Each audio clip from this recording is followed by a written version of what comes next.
Got on my leather jacket thriller. The show ain't nothing Miller. Man, I'm a lady killer. I want her, I'm a stiller. I promise I can make her fly away like caterpillars. So if you don't know by now, then you should probably get familiar. Well, hi everybody. You're familiar with us. It's George and Letitia. I found him finally. Yeah, it was a little MIA last week. Sorry about that. You want to tell everybody why, or are we keeping that a secret? Yeah, it was a little touch of food poisoning. Food poisoning, but not from any of Staten Island's fine restaurants, right, George? Well, it might have been a shrimp sandwich from a local deli. Those things should come with a skull and crossbones on the label. Why would I get a shrimp sandwich from a deli? I don't know. You're not supposed to eat shrimp from a deli, and you're not supposed to eat sushi from 7-Eleven. These are facts that every New Yorker knows, but you're probably so overworked that you just forgot the rules.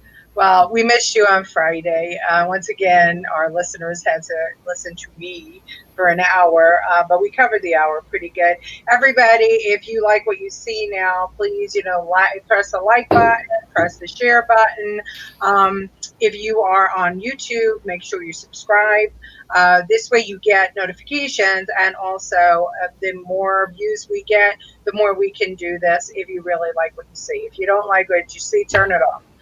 That's just plain and simple. Yeah. All right, so George, there's a lot that went on this weekend. I hope that you were at least feeling well enough to see that the president signed an executive order because the Congress did not do their job. Yeah, I mean, I didn't really look into the details of what the executive order was, so I'm sure you're going to educate me and everybody else, but listen, it's political. The Democrats want to be the first one to put that bill through, no matter what it is, in my opinion. And the Republicans want to be the first one to put it through, no matter what. And the president just said, I don't care, we'll put it through. So, it sounds good to me on the surface because we need the relief now. We don't need a bunch of bickering politicians going back and forth with each other over, cramming some pork into this thing.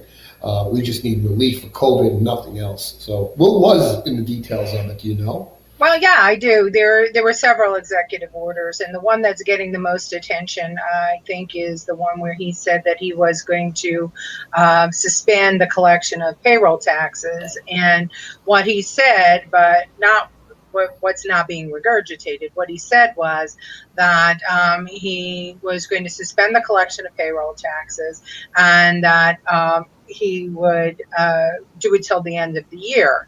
And then he said, if he's reelected, he'd look into making that permanent. And what he meant by that was that, whatever you did not pay in payroll tax, or whatever they did not collect, you would not have to reimburse. But the Democrats are spinning it as if Pelosi immediately got on and said, that's going to take money out of Social Security, and the seniors need their money. And what is he going to do about that? And, you can't have Social Security without payroll taxes. And anybody who listened to the press conference, who paid attention, understood that what he meant was that whatever was not paid in this last quarter, what he would look into deferring that portion permanently for the payroll tax. So that's a pretty good thing. That's real relief. Yeah, I didn't even know that. That's real relief. It is real relief, because that means that the person gets to keep more of their money. And he did it for a reason. He did it because we both know, and you and I have had this conversation, when they did that extra $600 for unemployment, yeah, they literally stymied the ability for people to then get people to come back to work. And that PPP money was dependent on you paying a salary. If you weren't going to have to pay the PPP back, it was only if you actually paid somebody a salary. Now, many people had already laid their staff off prior to the PPP money coming in. And in that omnibus bill, the HEROES Act, what they did was they gave an extra $600 in unemployment, and they gave the PPP at the same time. So business owners like you and I, how hard was it for us to find an employee to come back to work after this. It was Yeah, ridiculous. yeah, it was ridiculous, and I don't blame people. They're making the choice. I think it was Pelosi that said, or Schumer that said, people will go back to work because they want to work, even if they're not making as much money. I literally thought, I think it was Pelosi. It was the most insane thing I've ever heard in my entire life. Yeah. People are going to take advantage of that, and I don't blame them. I'm not judging anybody for taking advantage of it. Everyone needed to take a breath, I think, from everything. But unless we stop that now, we're going to be forced into some kind of socialism. Well, look at Congress. She said people would go back to work even though they would be making less money. Well, Congress didn't even go to work. They all took the time off. They decided to go on vacation, take a week off during negotiations, and they're being paid a salary the whole entire time. The thing that drives me crazy, George, is that our elected officials, and I'm sorry, when you stand for election, then you put yourself out there and you're promising to take care of the people in your districts. And they have been collecting a paycheck every single 2 weeks, because that's how Congress, collects their paycheck. And so has the city and state for wherever you live. Every one of them is collecting all of their paychecks for all this time. So how much are suffering are they really going through with us? They don't have a reason to go back to negotiate, and they showed us that they didn't care to go back to negotiate. And so, for Nancy Pelosi to say that people will work even though they're making more money staying at home is an absolute ridiculous statement. Number one, we've proved that it's true. Number two, it screwed people with the PPP. Number three, it screwed up the economy. Number four, it was just so wrong on so many levels. And even though the Republicans said during the negotiations, well, until we come to a deal for the omnibus package, for the CARES Act, I think they're calling it now, the CARES Act, we'll continue that $600 a month for the people on unemployment until we can come to a conclusion. And the Democrats said no. They said absolutely not. And they thought somehow that if they said no, that they press, the Senate to come into a conclusion. Well, they didn't. And what we had as a result was we had the president stepping in, and he offered payroll tax reduction, number one. Number two was, in his executive order, it said that the people who are on unemployment currently would get an extra $300 a week in unemployment from the federal government, and the state could match $100 extra a week. Did I think that's a great idea? No, because of the same thing, George. I mean, if you can't get them back to work, how are we going to pay the PPP loans back? But, he pushed their hand. Now, there's a conversation about whether any of this is really legal and binding. And it's true that, the president can't commit money to something. Congress has to commit money to it. But do you think that Pelosi and Schumer are going to, sue? I would bet listen, it's in Pelosi and Schumer's best interest to make the president look as shitty as humanly possible, right? That's their agenda. His agenda is to make them look as shitty as possible. So it's not like I'm, being unbalanced here. So yeah, I do think that there is a potential for them to sue, but the optics of it may scare them off of it. Wow. Maybe they'll use it as a blame game. They'll let them go through it, and then they'll attack them just before the election. Well, I'm going to renew my call that, they should give up their paychecks. For the president, it's $1, but for the rest of them, it's pretty significant. So I think that they should give up their paychecks until they get this all settled. And when I say settled, I don't mean just, okay, get the CARES Act passed. I mean, we have to settle this stuff, and we have to know what we're doing about going back to work, about going back to school. I mean, there's just this ridiculous politicizing of a virus has really torn this country apart. And I'm hearing from people on Facebook who are running around hysterical because they say that the United States has more death than any other country. And that's true, but the United States is bigger. But per capita, we fall somewhere, I don't know, around 9.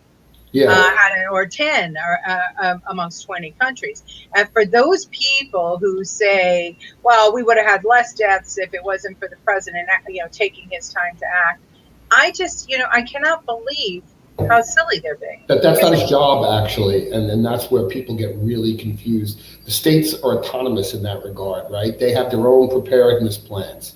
It's not typical of the federal government. You could stop me because you're. This no, is no. I mean, listen, you know this stuff as well as I. That's not their job. Their job is not to make each state prepared. We have our autonomy for a reason. And we want to. Every state runs their state differently. And in my eyes, Governor Cuomo was our failure because we did not save any money for a rainy day. All right, nothing was socked away. We spend it just like any budget, corporation, business.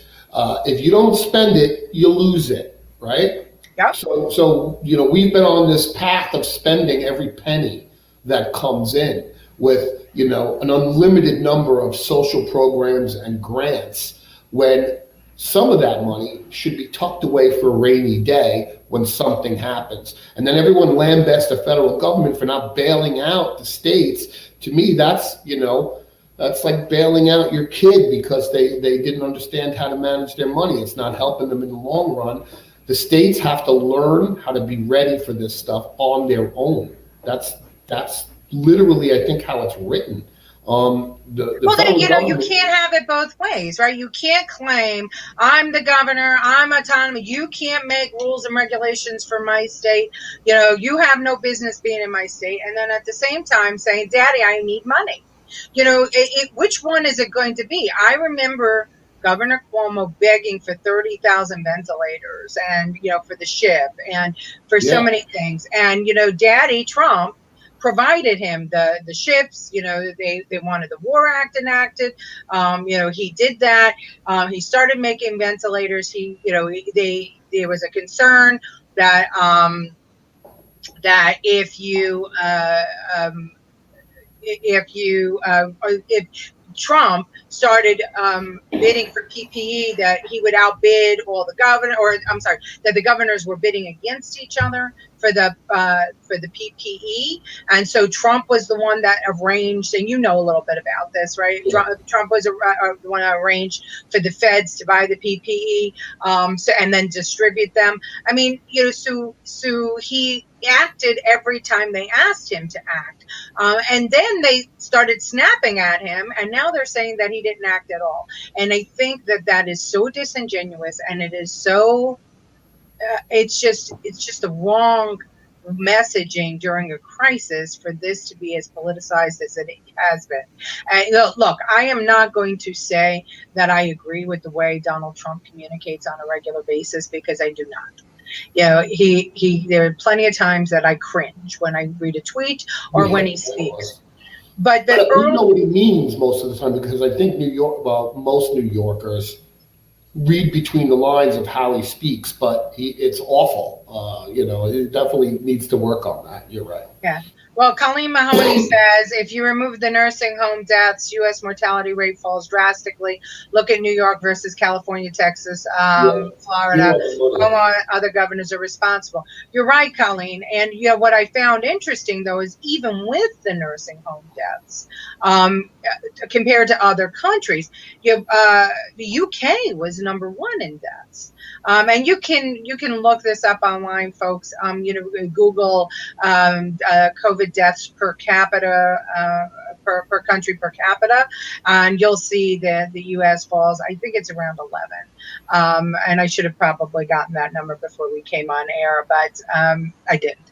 But it's not the worst. I think it might be a little higher than 11, but it's not the worst. It's definitely not the worst. And maybe if one of us goes on a diatribe, the other one will Google and find the graphic. And I'm not giving Trump credit for that. How about that? I mean, I'm giving credit. He did what the states asked him to do, so he gets credit. But the states get credit too, right? If that's the case, the states did a better job overall than some countries. But the reality is that the goal was not to overload our hospitals. Right. We cannot live in a lockdown forever. The cure is, listen, why do they give you a flu shot every year? Because the flu keeps changing. COVID's going to keep changing, and we're going to be keeping up with these vaccinations for a long time, right? There's going to be just like the flu shot, my prediction in a few years, where everyone goes and gets their COVID shot, or at least the people that are in danger. So, let's not make this a tit for tat competition of who has the least deaths. Like, why do we even go there? Let's just, let's all just do our best to keep this disease down, and we're responsible enough to do that and reopen. We can certainly do that. Cuomo's showing that right now, isn't he? He's saying, let me just comment on the nursing home deaths too. Yeah, go ahead. Fire. So Colleen made that comment, and I checked the CDC site, and you're on the money. It's drastic. And we had an empty ship in a harbor, and we sent people back to nursing homes instead of to the empty ship. I am by no means going to it's easy to backseat quarterback. It's easy to armchair quarterback Cuomo. I don't get incensed at Cuomo, but he did make a mistake. And in a time of crisis, mistakes will happen, but this mistake cost lives. He could have just sent those people to the ship instead of back to the nursing home. Yeah, but again, this is a man that thought that we were going to need 30,000 ventilators, and because we were looking at Italy. Let's think about this. These are the things that people can't get out in a 30-second soundbite, right? It's not so catchy. It's saying that getting rid of the payroll tax forever is going to destroy Social Security, which is what Nancy Pelosi is saying that Donald Trump said, which is untrue. It's not an easy soundbite like when Donald Trump called Nancy Pelosi and Chuck Schumer politicizing the virus another hoax, like the hoax that they played that was that led to impeachment. They reorganized that, and they reclipped that comment that he said at a rally, and he said that they are saying that he said COVID is a hoax, which was never said. And if anybody doesn't believe me, go on Snopes. Find it and show me. I know you guys like to see that, but the truth is that you could get a copy of the rally and see it. But anyway, what people don't say is that the virus traveled from China to Italy to the United States to the UK, and there were several countries that all got it early. Italy got it earliest, right? Because Trump, stopped the planes coming in from China, and we know that during that time when COVID outbreak really started going strong was during the Chinese New Year, and also during the fashion industry's great gear up, and most of those companies are in Italy or in New York, and so they couldn't come to New York, so they went to Italy, and Italy threw everybody on ventilators. People started dying, horrible deaths. And then we started looking at Italy. Cuomo looked at Italy and said, "We need 30,000." And better safe than sorry. I get it, and he got them right.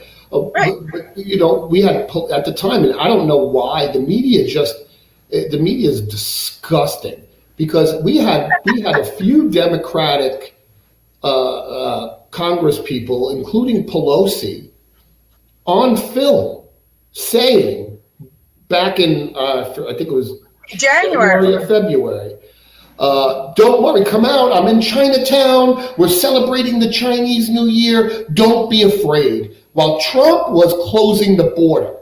Yeah. And somehow they just forgot that ever happened. It disappeared out of the nexus, just like every Back the Blue protest is disappeared from the media. And they show the big crowds for the Black Lives Matter, but you will not see the ginormous crowds across this country for Back the Blue.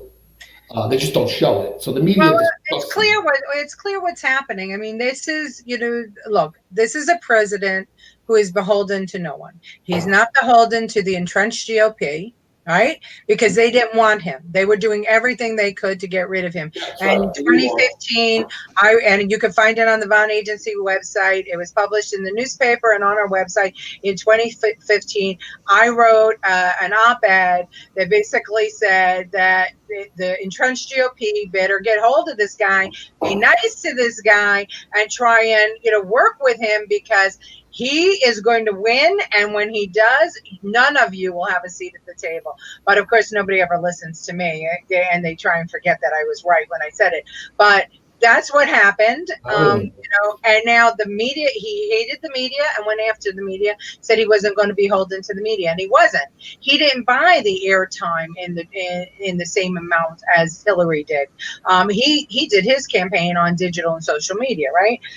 He wasn't going to deal with the entrenched GOP. He wasn't going to deal with the entrenched Democrats. He wasn't going to deal with that underbelly of Washington, which we all know those are the groups, those special interest groups and lobbyists. They run the country. He said, I'm not going to do it. He wasn't going to kowtow to China. He's not going to kowtow to Russia. He's not going to kowtow to anybody.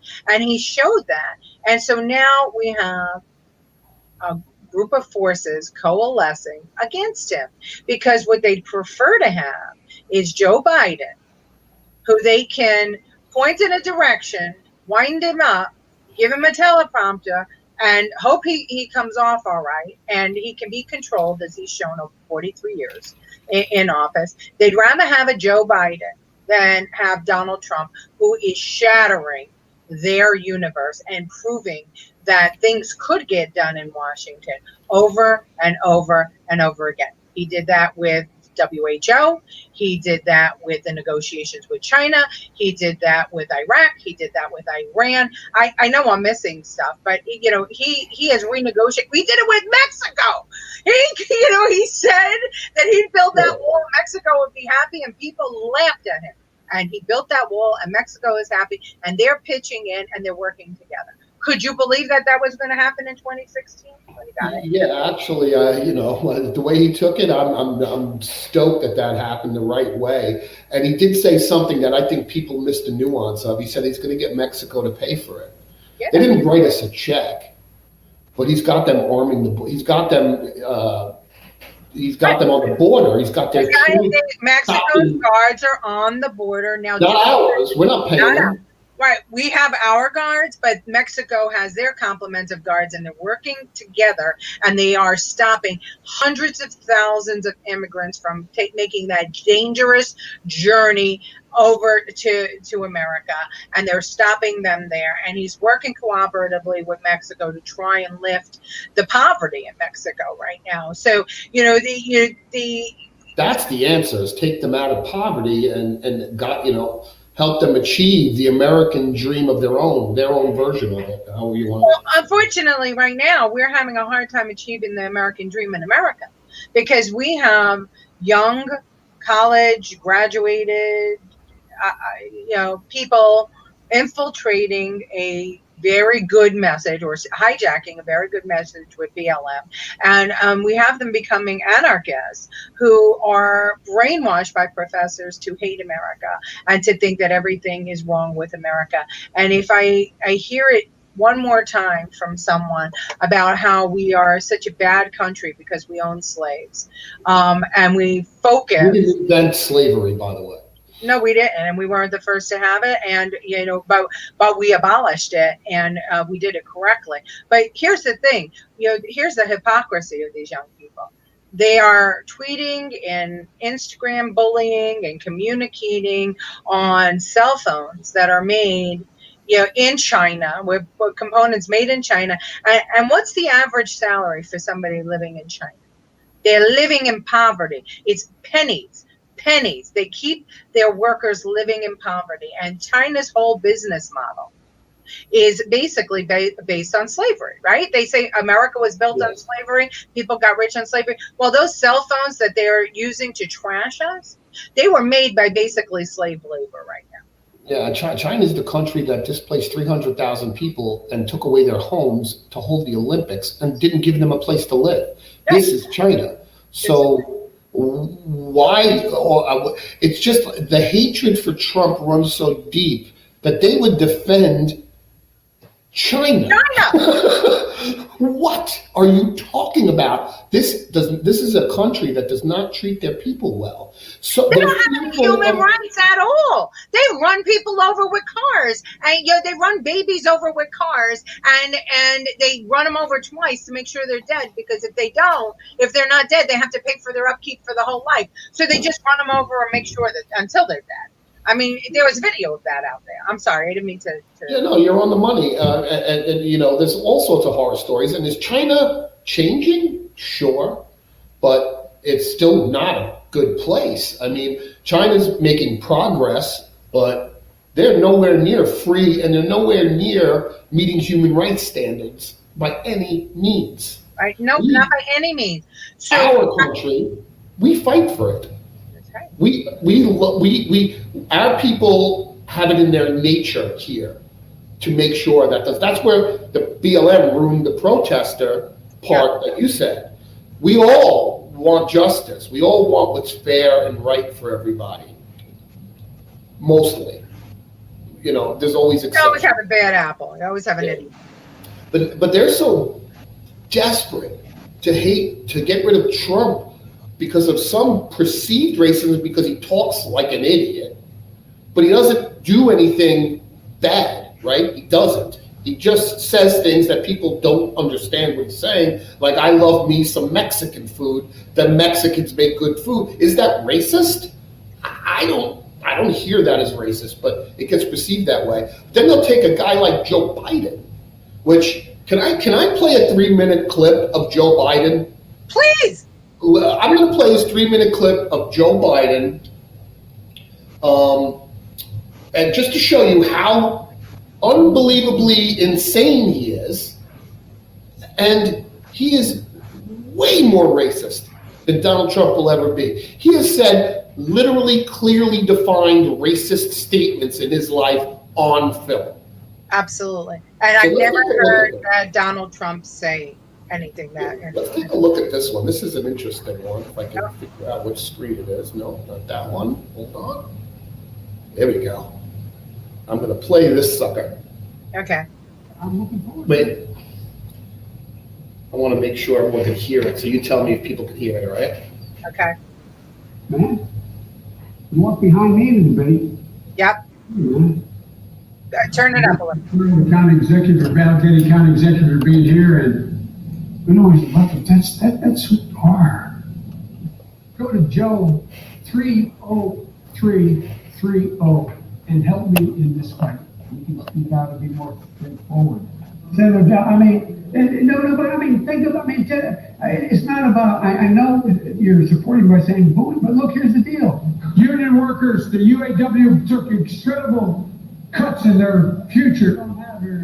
I think that's the wrong clip, George. I think that's.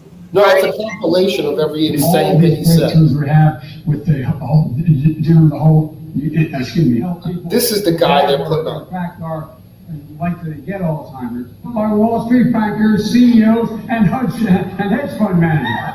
Poor kids are just as bright and just as talented as white kids. I found that, the secretary, we sat together in many meetings. My wife is a full-time teacher, taught all during being vice president. President Trump and the demagogues around the world, how can a person dignity be maintained? And she never yields. She does not break. She stands up. The bills that the future president here, that the senator's talking about. We choose truth over facts. Or to keep my recommendation in private. Unlike you, I'd expect you to go ahead and say whatever was said privately with them. That's why I'll end the gag rule, the global gag rule, prevents money from getting NGOs. $100 billion worth of loopholes in the law. Why they do that? I looked at it anyway. That's what I think my plan. I know what my plan does. By strengthening, to conquer devastating diseases like cancer and addiction and Alzheimer's.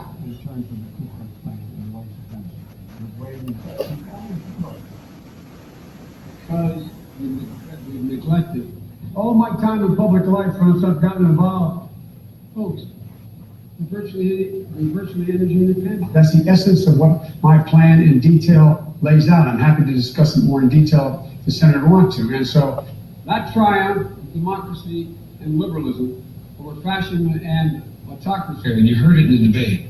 John McCain, I don't recognize him anymore.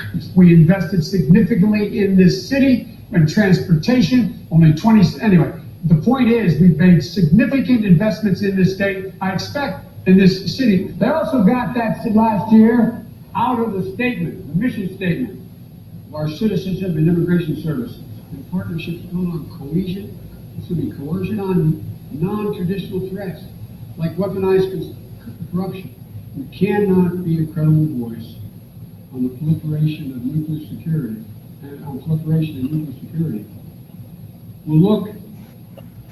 We'll look for enforceable commitments. They'll reduce emissions, and I'm looking forward to this, man. You walk behind me in the debate. Come here, man. I think they probably the most telling clip, and I don't know if you have that, but Sean Hannity. Well, I should have known that was put together by Sean Hannity. Last week he said it not once but twice in two different interviews that Hispanics are far more diverse than African Americans, and that they come with a wide range of ideas from a wide range of countries. And he was speaking about a group of people who he basically believes, he has in his pocket, as if an African American would never ever pull the lever for a Republican. And I think it shows that his racism is entrenched, and it's the worst type of racism because it's political, in that he feels like Democrats and blacks and women will be voting Democrat, period. And so now we have to go after the Hispanic vote. And what he was doing was his effort to try and bring the Hispanics in, because the Hispanic vote is starting to move over to Donald Trump. And I think that was disgraceful, because it showed that the man will do anything or say anything that his handlers tell him to do to win this election. And it's sad. When he says that, poor kids are every bit as smart as white kids, or when he says that, busing kids, African American kids into white schools would upset, a district, would just be terrible for a neighborhood. These things are what he feels in his heart. And I don't care if he delivers it softly and with that Grandpa Joe kind of attitude. You have to listen to his words. I mean, the fact is, you have to listen to both of their words, because Donald Trump can deliver and has delivered some fantastic commentary. But because he's so hyperbolic, and because he goes on and he's so repetitive, people tune it out. Whereas Joe Biden has this Grandpa Joe kind of personality, and he has been delivering blow after blow after blow to women, to people of all types of ethnic persuasion, to gays. And it's glossed over because people like the way he looks, and he's sweet and he's nice, and this is what they're thinking about him. But the fact remains that he's been in office for 43 years, and he can't say that he accomplished anything except for getting Hunter Biden very, very well paid, and not only from the Ukraine, but from China and from other places. And so I really. The one thing I don't understand, George, from the Democrats is that Kamala Harris is on the short list for becoming vice president. Well, if the Democrat Party really believed in women and women's ability to lead, then why in the hell are they putting Kamala Harris as a heartbeat away from the presidency instead of running her as the front runner. And listen, I don't want them to do it, but if they were true to their mission, that if they have a qualified, talented woman who could run and win the presidency, that they would do it. Why are they making her second fiddle? Instead, I mean, look, I know why we put Sarah Palin as second fiddle, because God knows she could never be president, and I oppose that every single step of the way. That woman made me vote Democrat that year. Yeah, yeah, me too. I mean, that's, but the Democrat Party, Kamala Harris is smart. She's energetic. She was an Army major. She is very well versed on all the issues. She's terrifically talented and 100% competent. Why is it okay to put her in the second position? Why did Joe Biden get the nomination? What does that say about the Democratic Party? How did Joe Biden land on this nomination? I mean, if you're a Trump supporter, that was the underbelly, right? Those billionaires, trillionaires that we don't, know about, those faceless, nameless, funders of campaigns, and those that say, make it so, decided that Joe Biden, because of his Grandpa Joe demeanor, was the right guy for this. That Bernie Sanders, the guy who fought for segregation. He wanted to keep segregation in 1977. So I went to Google to find the clip, and what an interesting journey. It's been removed from MSN. It's been removed from CNN. I'm looking for it now. And all I see is what Joe Biden really meant when he said that. Oh, you mean last week's clip when he had the conversation with the African American journalist and then the woman. It's buried on page 6. Yeah, it's gone. Well, how is that possible? When I'm searching for that clip, like, I know how to search. I'm good at it. What Joe Biden really said. That's right. No, he said, I don't want my kids going into a racial jungle. He didn't want busing programs to bring kids from lower income neighborhoods but the videos are really hard to find all of a sudden. This world has gone awry. Well, look, Google, Google, Facebook, and Twitter, we both know that they've been crazy. All right, so so Mark Sperry says that Biden running for president out of his basement, what a joke. Anyone with half a brain would not vote for this clown. Mark, he was once a sharp guy. I mean, he was sharp enough to help his son make millions and millions, his untalented son make millions and millions of dollars off of his vice presidency and his position as a senator. So we can't say that he's a clown. He was once very talented and he was very sharp. But right now, I think what they're doing is absolutely pathetic and it borders on elder abuse, and it's terrible. Michael, you got to leave him be. Like, don't do this to the guy. It's depressing to watch. It's depressing to watch, but it just shows the hypocritical stature of the Democrat Party. Once again, we're doing this whole search, right? This whole big, buildup of who his vice presidential candidate is going to be. And it's going to be a woman. And it's, and it's going to be a woman of color. Well, guess what? The Democrats had a woman of color running for president. If they had and now she's the #1 pick for the VP. Why didn't they put all their effort behind her instead of playing this shell game? I mean, Biden has said he's only going to run for 1 term. So what are we talking about here, folks? We're talking about a bait and switch. President means he's going to hand it over to his vice president. That's what that's exactly what it says. It says that the underbelly of Washington, who controls all of our money, controls our economy, controls now even our presidential elections, is saying, "Oh, let's get Uncle Joe in there, and then we'll get somebody else in there, and maybe it'll give us enough time to get Kamala Harris in line," or anyway. Michael Cox says Kamala Harris is an anti-Catholic bigot. She actually suggested that Catholics shouldn't be considered for federal judgeships because of their beliefs. Yeah, Mike, and there, you know what? We have had many anti-Catholics, anti-Jewish. I mean, look, the BLM movement right now that everybody's getting behind is nothing more than an anti-Jew, campaign. And they're making no bones about that. I mean, Farrakhan is definitely all out for getting rid of Israel, and so we're going to see stuff like that.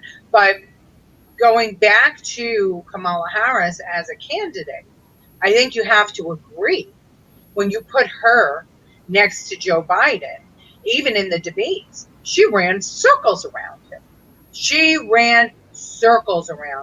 So then once again, Democrats are being hypocrites in that she's not good enough for president, but she's good enough for vice president. I don't know about that. That in of itself, makes me steer clear of the Democrat Party. It's not a surprise for me. That's why I never registered in the Democrat Party, and that's why I'll vote for a Democrat candidate, but I'll never be a part of the Democrat Party. I'd much rather be a Republican. Yeah, I'm with you on that. And you look at why put this guy through this? I keep circling back to it. It's the saddest thing I've ever seen. He made blatant segregation statements in his career. He complains about America not being fair, yet he's the one in office for 43 whatever years. Yeah. He's been part of this establishment the whole time. Trump is brand new, right? But that's the whole thing, George. It's the contrast. Is the reason they want Biden is because they know they could control Biden. They don't know if they can control Kamala Harris. They saw already that they couldn't. Okay, she's not she's only 2 years as senator. She was elected in 2016. She was the attorney general before that. So she has a history as an elected official. She has proven that she's a good candidate, but she hasn't proven yet to the underbelly of Washington that she can be controlled. And so they're not going to risk it. They'd rather have the puppet. They probably offered Biden, we'll take care of, your son, and we'll make sure nothing happens to him. We'll keep on paying him for nothing he knows. That's what Colleen's saying in the comments, too. Colleen Mahoney. They must have something on his family for them to allow this to continue. Bloomberg should have been the candidate, but probably couldn't be controlled. Colleen, let me tell you something. I know Mike Bloomberg. I know him personally. I know him professionally. I know Mike Bloomberg. No one controls Mike Bloomberg. No one. And he is probably as anti-political as Trump is. The difference between Mike Bloomberg and Donald Trump is that Mike Bloomberg has, I don't know what, 10, 15, 20, 100 times more money than Trump does. And because of that, he sits at a different level of how he looks at the world, where Trump is, he might be a millionaire, but he's not super mega rich. Bloomberg is super mega rich. And so Trump understands about cooperation, negotiation, and getting along, even though some people think that he doesn't. He actually does to do business. Bloomberg knows how to do business, but Bloomberg throws money at everything.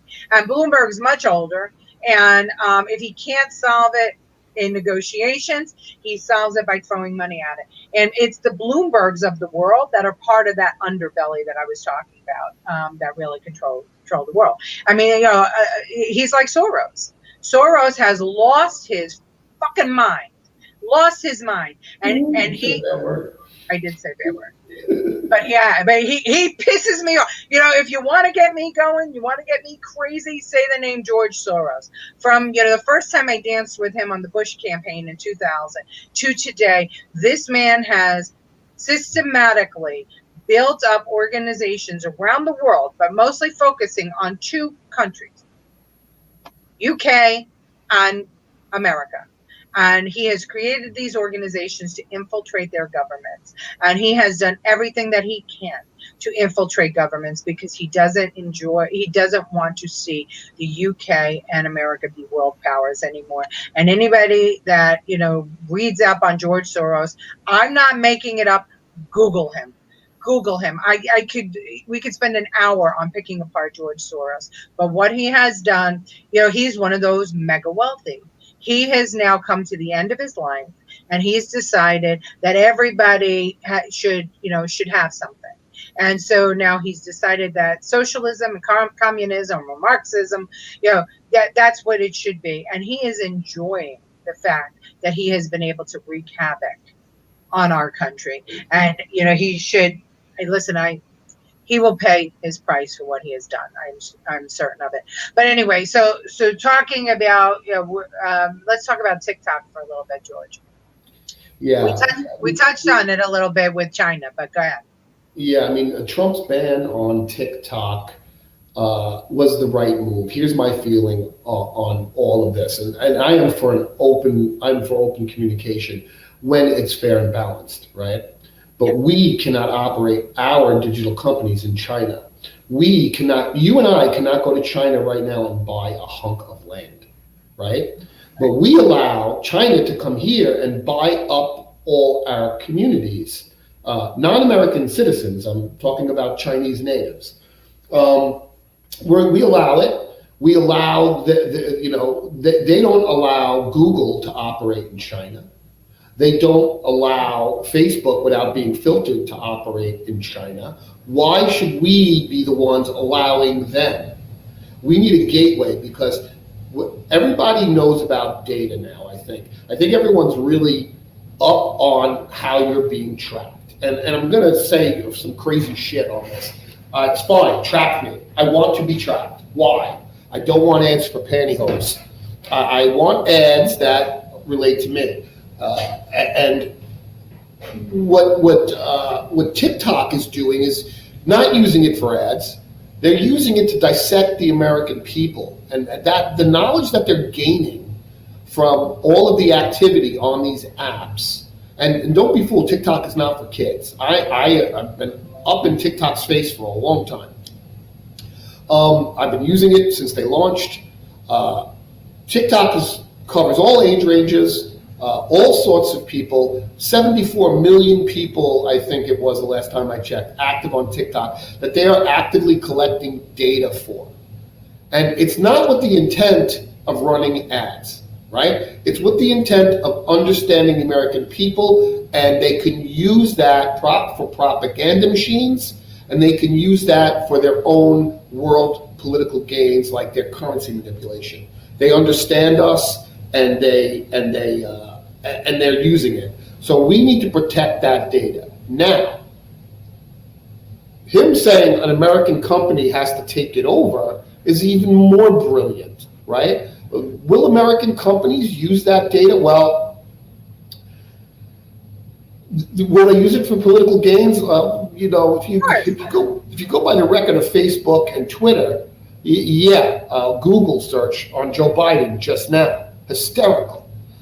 Clearly, there's bias here, but at least it's our bias. It's less harmful. Giving China the gateway to our data is a big, giant mistake. And I agree with Trump, and if China's not going to allow us to do it in their country, now the UK would, and we would be able to do it back and forth and make the playing field balanced. China's not allowing that. So bye-bye TikTok. Microsoft buys it, I'll be all behind it.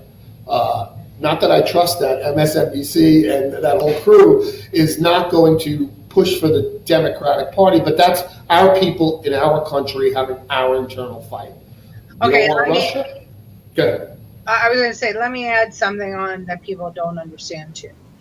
That China does not respect patent rights, right? Because nobody's allowed to own a patent in China except for their government, right? So when a U.S. or a Italian or whatever the company is decides to make a product in China using slave labor, because it is slave labor, okay, they figure, oh, okay, my profits are going to be great.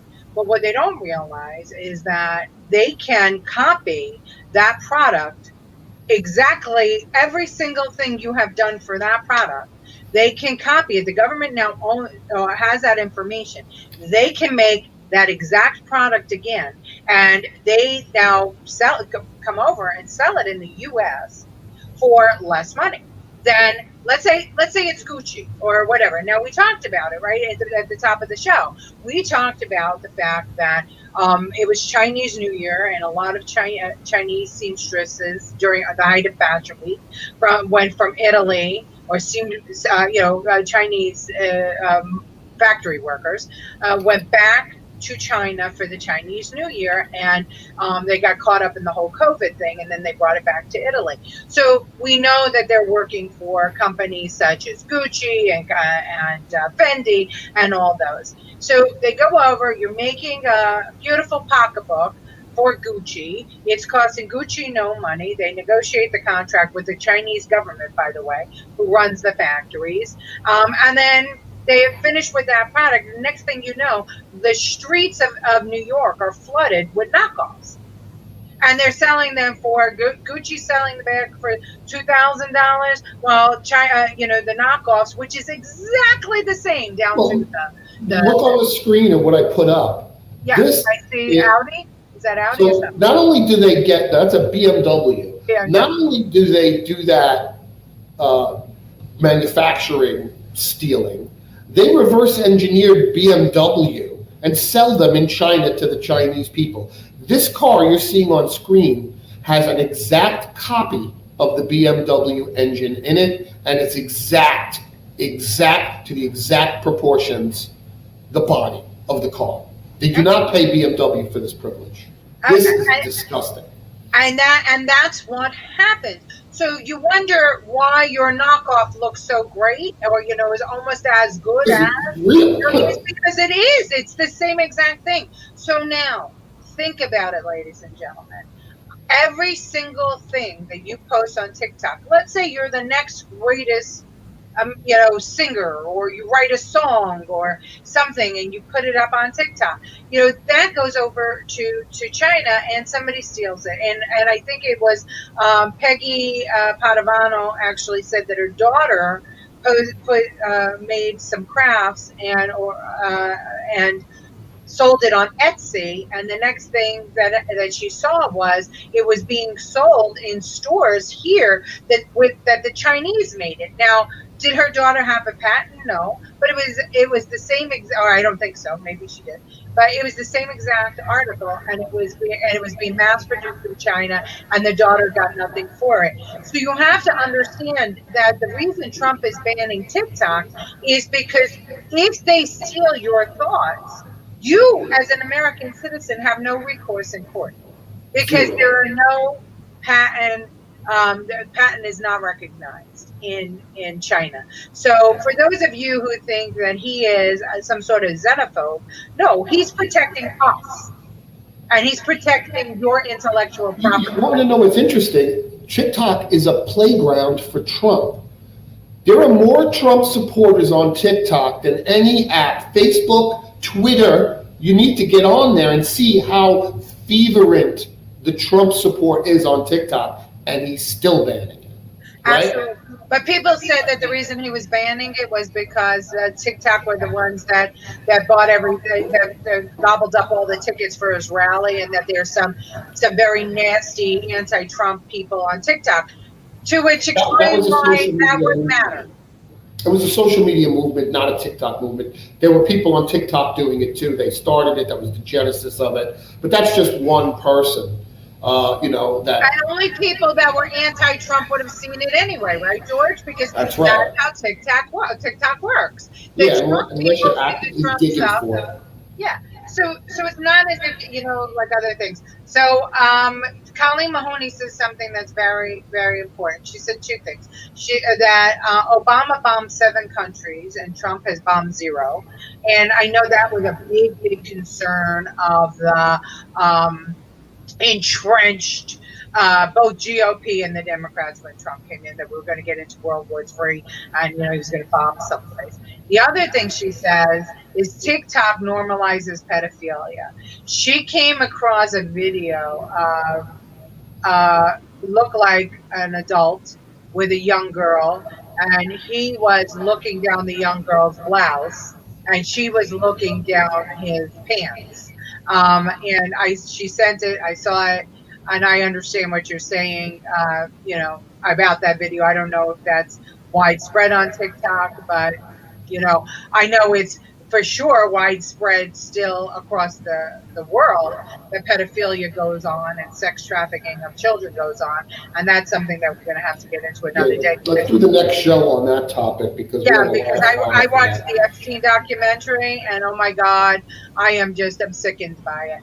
Lucille Chavone has joined us, and she says that she saw with her own eyes the knockoffs, and we could say it over and over again. You can buy the same purse for $50 that you can buy for $1,000 if you know where to look, because the Chinese will take that from you. Hey, I found that Biden video. Actually, Vera sent it in during the show. A lot of people sent it in, which was cool. I'm glad you found it. Let me show this. This comes from my friend Vera. And while he's staying up, everybody, please like and share. If you're on Facebook, like and share. Democratic presidential candidate Joseph Biden today faces a controversy.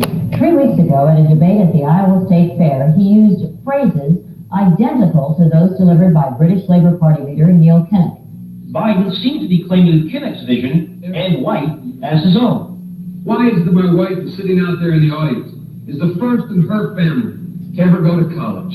Why is Gladys the first woman in her family, in 1,000 generations, to be able to get to university? My ancestors who worked in the coal mines in northeast Pennsylvania and would come up after 12 hours and play football. 8 hours underground, and then come up and play football. It's because they didn't have a platform upon which to stand. There was no platform upon which they could stand. The notion that every thought or notion or idea you have to go back and find and attribute to someone, I think is, quite frankly, ludicrous. The problem here is that Senator Biden told his audience he'd just been thinking about these things, and he failed to give any credit at all to his famous British speechwriter. And I was thinking on the way over here, now that's a little too much because, as you point out, what's behind the words, what's there? And a lot of people's rap on Biden has always been that it's just a surface. I should have said, to paraphrase Neil Kinnock, it's the only time I didn't, and all the times I've used it. But CBS News found a tape of a second instance. It reappeared in the New York Times with a new charge that Biden had appropriated a famous litany from the late Robert Kennedy about what the gross national product cannot measure. Cannot measure the health of our children, The health of our children, the quality of our education, the quality of their education, the joy of their play, or the joy of their play. Biden gave Kennedy no credit. He has also quoted or paraphrased John Kennedy, Hubert Humphrey, and British Labour Party leader Neil Kinnock, all without credit. Joseph Biden admitted today that he committed plagiarism when he was in law school. He said it was a mistake, but that it was unintentional. He quoted 5 pages of someone else's work without proper citation. I've done some dumb things, and I'll do dumb things again. He was Yes, you will. Ladies and gentlemen, Yep. I've been dumb. To the political community in Washington, it all seems of a piece. Plagiarism at law school, plagiarism on the stump. The great communicator. Strike that. The great imitator. You don't steal verbatim, or when you do, as he did 99% of the time, you give credit. Biden's critics say he sells himself as a man whose words and visions can inspire a new generation in politics. But if the thoughts, I know we're gonna go phrases, and over, but visions I gotta really see this. belong to others, it's a form of false advertising. Is it a wise idea, though, to take something that personal, anyway, from another politician and try and appropriate it to your own campaign? I think it was a stupid thing to appropriate material that was really very personal, that was someone else's. Most people didn't know who he was, Joe Biden, and now they're going to say, oh yeah, he's the guy who plagiarized. A lot of people. Politically, that's devastating. These clips are devastating. He looks like a Joe Biden wind-up doll with somebody else's words coming out. If they're going to do things that are stupid as well as immoral, then they're probably too dumb to have the job of president. The voters are going to have to decide whether he was dishonest or dumb. Senator Joseph Biden may have more explaining to do. The new questions stem from taped remarks of Biden during an April campaign appearance in New Hampshire. I went to law school on a full academic scholarship, the only one in my class that have a full academic scholarship. Went back to law school, and in fact ended up in the top half of my class. I was the outstanding student in the political science department at the end of my year. I graduated with 3 degrees from undergraduate school and 165 credits, only in 123 credits. Biden now concedes he did not graduate in the top half of his law school class, that he does not have 3 degrees from college, and that he was not named outstanding political science student in college. Biden actually went to school on a half scholarship, ended up near the bottom of his class, and won only 1 degree, not 3. Joe Biden ranked 76th in a class of 85 at the University of Syracuse. Oh, man. As a flyweight. Now Biden says Newsweek is right, and his memory had failed him. And I'd be delighted to sit down. Memory was failing him then. Joe Biden was victimized by the truth. Bye, Biden. He may not know it yet. This is the guy. This is the man that they decided deserved this. Did meet, yes or no? I think so. Bob. Terminal condition. Terminal. Eleanor. Yes, unless he comes in third in Iowa. Morton. Dying. I say dead. We'll be right back. Well, he's right. He's dead. He's the walking dead now. We should be calling him Uncle Bernie, not Uncle Joe, because, it's truly a weekend at Bernie's situation. They are, toting this guy around with their hand in his back, and they're, telling him what to say and what to do. And clearly he has had a history over 43 years of doing exactly that. They want to talk about Trump being a liar. Well, not for anything, folks, but at least all of the stuff about Trump is out there, and nobody has tried to hide it, including him. But Joe Biden is just, you can't trust a thing that comes out of his mouth, because you don't know if it really happened to him. And the worst part about him is I think he believes what he says. And I think he believes these are his original ideas, because it's so easy to get him off of his position.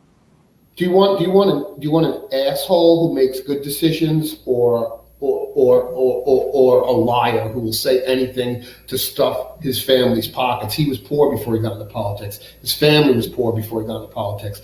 Now they are not poor. They're making millions. They're making millions. And so that's not someone altruistic, is it? So no. Again, I'm just trying to be balanced about it. Trump's an asshole. I'm going to say it. Some of the things he says are assholes. But my dad told me something a long time ago. Sometimes it takes assholes to do good things, right? Sometimes it takes bad people to do good things.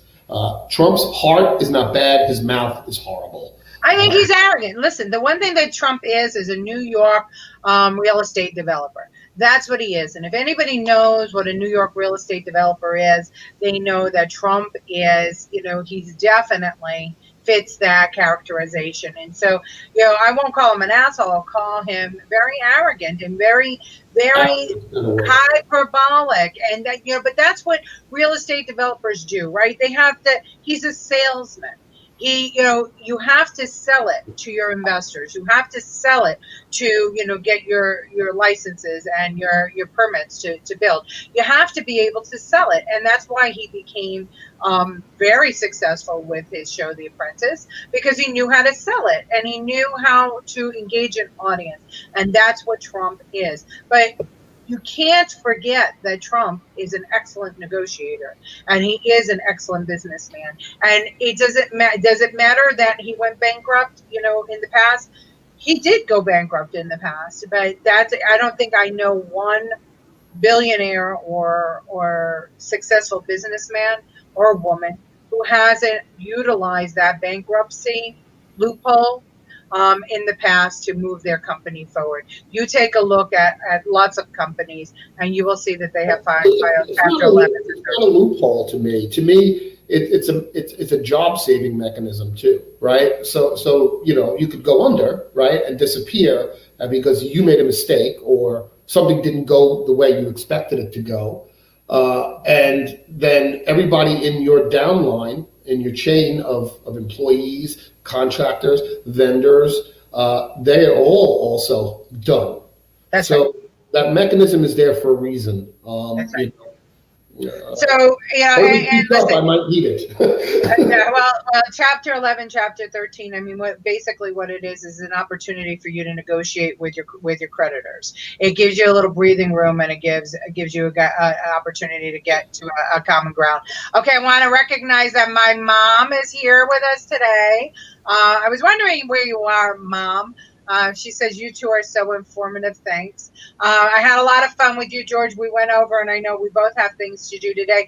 All right, so people, here's the thing. You've got to like, you've got to subscribe on YouTube. You've got to share when we're live. George we're talking about changing the days and adding Tuesday and Thursday. So I want to hear from you about that. And maybe I'll do Mondays and Fridays, and George and I'll do Tuesdays and Thursdays, and we'll take a break on Wednesdays. I don't know, but at any rate, put it in your comments, like and share. Invite your friends to watch. And next week we'll talk about what's going on with human trafficking. It's really important that we recognize that there are other countries who are dealing in slavery right now, and we've got to work to stop it. George, go back to work. I'm going to get back to work because I am exhausted. But I appreciate everybody watching. And like Letitia said, share this stuff. We can have a conversation, and we need to have you guys on, especially Letitia's mother. So if we could get Josephine on, if we could get her on, I'd be a happy guy. I have some questions for you.